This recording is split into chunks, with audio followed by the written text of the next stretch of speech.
வாழ்க வளத்துடன் அனைவருக்கும் அன்பு வணக்கம். எல்லாம் வல்ல இறைவனின் திருவடிகளை போற்றி பணிந்தும் யாதும் ஊரே யாவரும் கேளிர் தீதும் நன்றும் பிறர் தர வாரா என்கின்ற கணியன் பூங்குன்றனாரின் நிறைமொழியோடும் இன்றைய சிந்தனை பதிவினை வழங்குகின்றேன். வைகறை வைரங்களில் இன்று நாம் காணவிருக்கும் சிந்தனை வைரம் இறைவனின் ஐந்தொழில்கள்.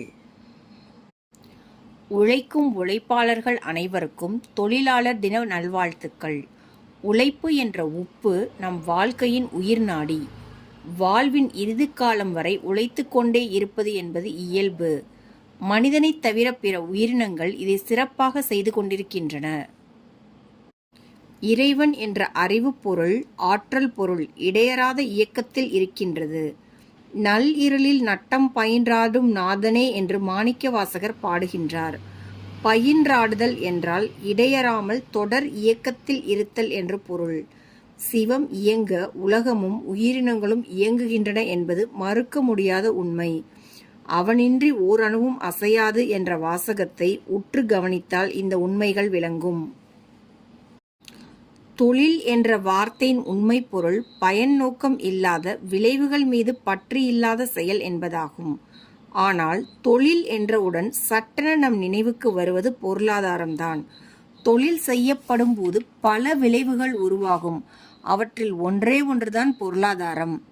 தொழில் செய்யும் போது இந்த ஒரு விளைவுதான் விளைகின்றது என்று நாம் தவறாக கருதியதால்தான் தொழில் = பொருளீட்டுதல் என்று உறுதிப்படுத்திவிட்டோம்.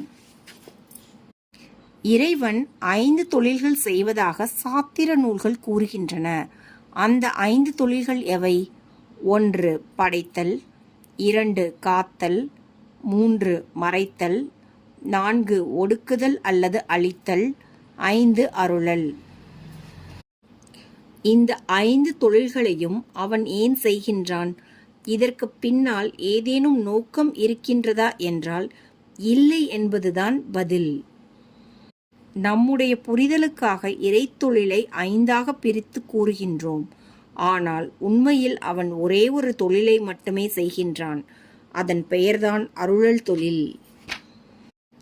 நம் முன்னோர்கள் இறைவனின் 5 தொழில்களையும் நடராசர் உருவத் திருமேனி வாயிலாக நமக்கு காட்டிச் சென்று இருக்கின்றார்கள். நடராசர் திருமேனியில் வலது கரத்தில் உடுக்கை இருப்பது அவனது படைத்தல் தொழிலுக்கான குறியீடு. மற்றுமொரு வலதுகரம் அபயகரம் என்று கூறப்படுகின்றது. இது காத்தல் தொழிலை குறிக்கும் குறியீடு. இடது கரத்தில் அனல் என்ற நெருப்பு உள்ளது. இது ஒடுக்கம் அல்லது அழித்தல் தொழிலுக்கு ஆன குறியீடு. நடராசர் திருக்கோலத்தில் ஊன்றிய வலக்காலுக்கு கீழே உள்ள முயலகனை அழுத்தி நிற்பது மறைத்தல் தொழிலின் குறியீடு.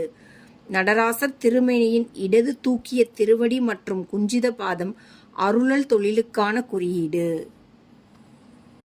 இதுவரை கூறப்பட்ட 5 தொழில்களை செய்து கொண்டிருப்பவன் இடையறாத இயக்கத்தில் இருந்தாக வேண்டும். எனவேதான் நடனக்கோலம் தரப்பட்டது.